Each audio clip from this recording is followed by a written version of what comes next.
moving on to the Detroit Lions, last team in this one. My favorite team, the Detroit Lions. Yep. So I talked about how we knew going in it was going to be Okuda, right? Yeah. I wanted to trade down. Reports are there were no teams offering to trade up, which makes sense because objectively no team should have traded up because every team got the player they wanted where they wanted him. So it's like the Dolphins were right. They didn't need to trade up to 3 to get 2. They got 2 at 5. So like we couldn't trade down. There were no offers. So it's like with that there, that's fine.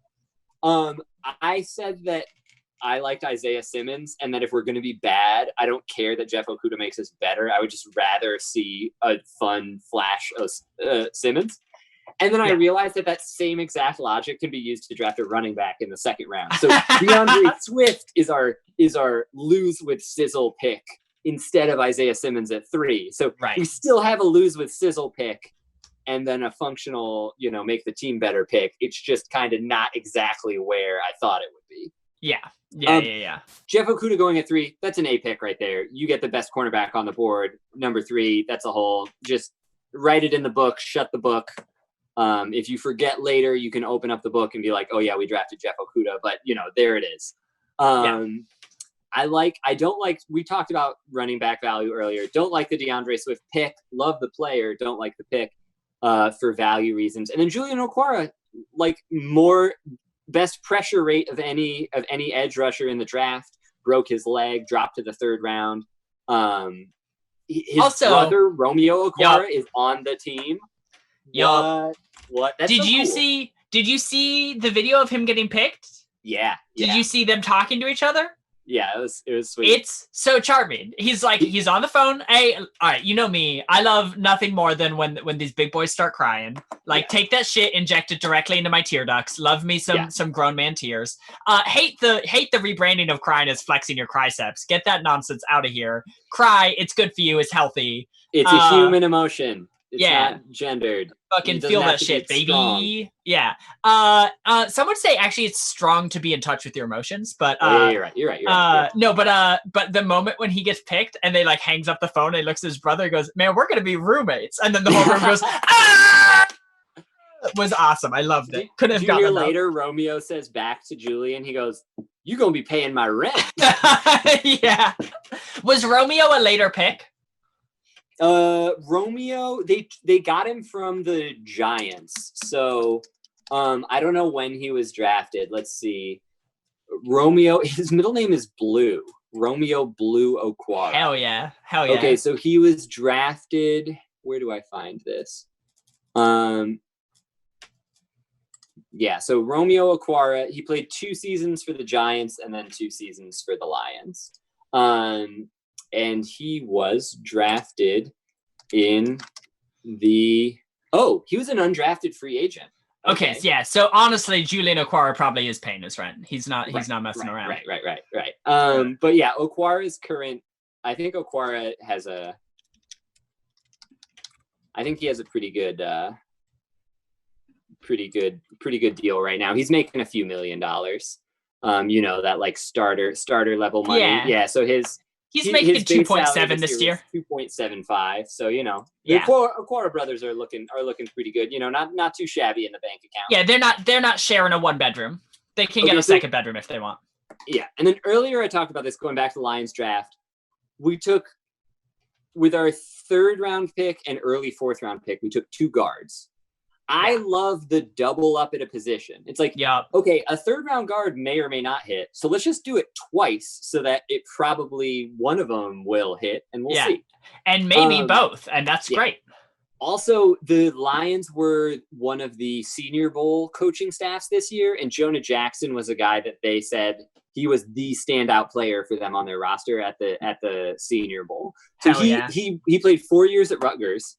And 1 redshirt year, 4 years at Rutgers, and then transferred for a graduate year at Ohio State because he was like, I want to play against the best. Yeah. So then he was first team All Big Ten at Ohio State and played in the college football playoff and stuff. So it's I like this guy.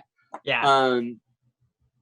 So I really like the Lions draft. To me, it's Yeah, you took a real step forward this year, right? Like this offseason in a way that I wouldn't have guessed. Because I was like, we talked about it where I was like, if you lose Darius Slay and then replace it with Jeff Okudah, at best, that's a lateral movement. So that's like kind of a bummer. Yeah. But it's like, if you like factor in, like you added Desmond Trufant, he's probably better served as a CB2 than a CB1. So it's like you have Jeff Okudah as your CB1.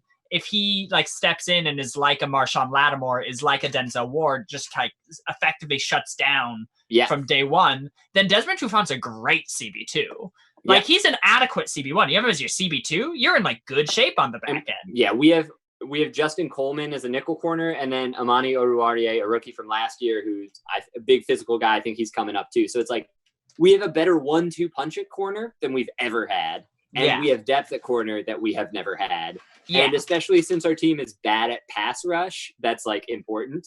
Yeah. And then also like we got Julian Okwara. Like Lions fans have been banging the drum for years. Be like pass rusher, pass rusher, pass rusher. And Bob Quinn is like, here's a tight end. What were you saying? Yeah. Here's a guard and a running back. What were you saying? Yeah. Oh, pass rusher. Okay, I'll draft Romeo's brother.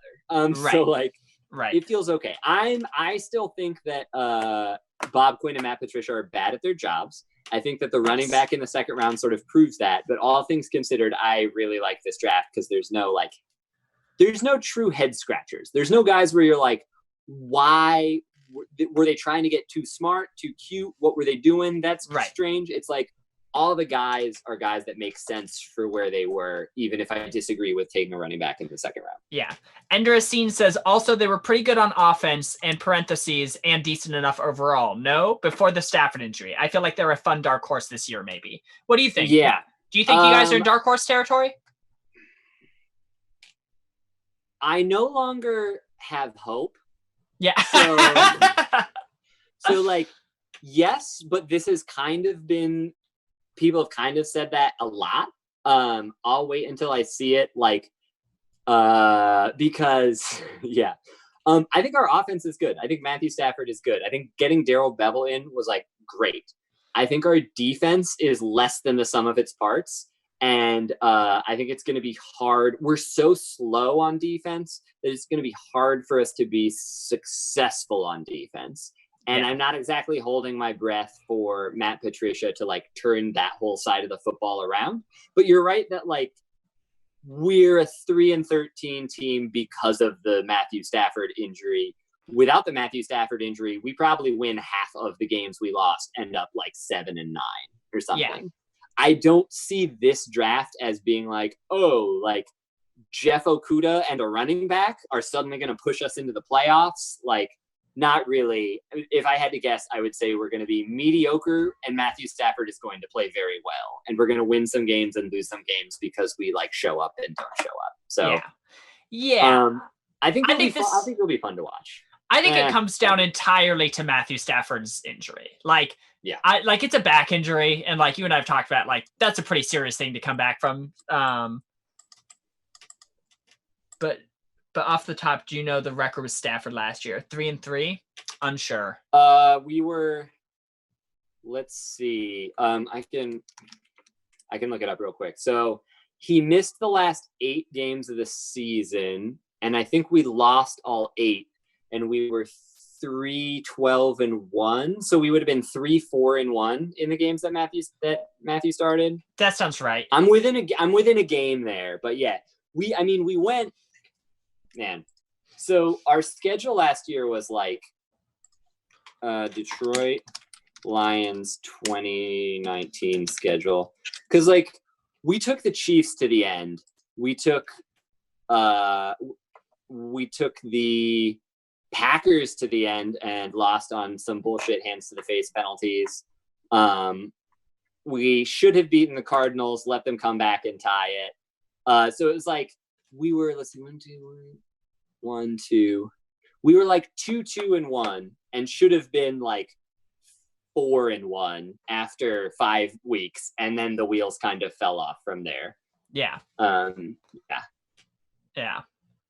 But anyway, enough about the Lions. So to me, it's like 1A and 1B are Vikings, Lions. I would say the Vikings did a slightly better job than the Lions, just maybe because of that running back pick. But I think these are two like win drafts. Yeah, I think both of you guys won. Like you guys both had successful drafts. I think they had a better draft than you. Yeah.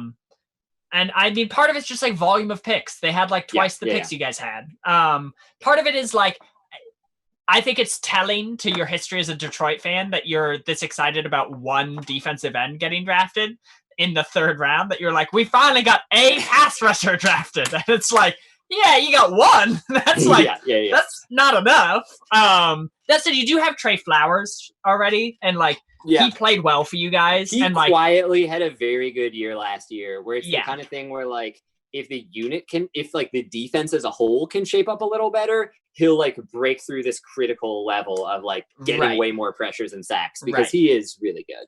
Yeah. And then I think like you said, the two guards plus like DeAndre Swift was probably a little overdrafted for what your roster looks like at the moment. But like, honestly, 2 guards plus DeAndre Swift is probably going to have a pretty positive effect on your offense. Just like it should have 2 years ago when we took Frank Ragnow and Kerryon Johnson and still can't establish the run. But you're right. This time the guards. Well, in fairness, yes, you're correct. Yeah, maybe not. But you're right. I mean, it's just frustrating that like the Lions offensive line, we've invested multiple 1st and 3rd round picks into it, multiple big free agent signings, and it's like straight up worse than it was like 5 years ago. And it's just like, ugh. Anyway, Barbecue says should have taken Tua. I think there's an argument to be made there. I say no, just because Tua would die. Like, we don't have a good enough team to like succeed. Like, our problem isn't quarterback. Like, let's just keep Matthew Stafford and try and build around him. I would rather be 1 year late replacing our quarterback than like 3 years early. And maybe Matthew Stafford only has 1 or 2 years left in him, but I think he has more than 1 year left in him. And I think if he actually gets injured and goes down and we have to replace him, we're going to be right back in this situation, able to and needing to pick a quarterback. Right. I think there's a chance he will be really bad this year. I want to mentally prepare you for the world in which he is really bad. Like, it's tough to come back from back injuries, especially when your whole motion is torquing your entire upper body with your spine, you know? It's just going to be a mic'd up of him just screaming his way through a game. I can play if you need me to play.